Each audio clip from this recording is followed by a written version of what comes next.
नमस्कार जय जगन्नाथ मो यूट्यूब फैमिली समस्त को मोस्ट वेलकम। आज आपण मान मिठारे वेलकम करुच्ची।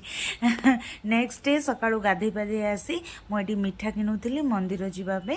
मो ढेंकानाल जिते बेले भी आसे मो सबुने माँ को मंदिर को जाए। मुझे देखो बेसी भिड़ ना सकाल टाइम बहुत सकाल थिला 7टा रू 7:30 भितर यहाँ आसिक देखो माँ को मंदिर पाखे पहुँची गलु। आम ये मो भोग किणुली भोग किणिकी गली मंदिर को। मुझे बेले भी आसे माँ को मंदिर को निश्चय आसे ब्राह्मण देवी मंदिर को।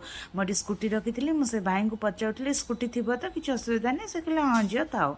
ये भितर आसी माँ को मुंडिया माइली ये भोगराग करी। आपण मैंने भी माँ को दर्शन कर दिंतु माँ ब्राह्मण देवी को। भगवान आपण मानकर भी मंगल करंतु सब मनस्कामना पूरण हो। घंट गुड़े भगवान समस्त को रखी था जार मानसिक थाए से भी घंटी बांधि था। मुझे पूजा हेरिका करके आम पुणी फेरिलु।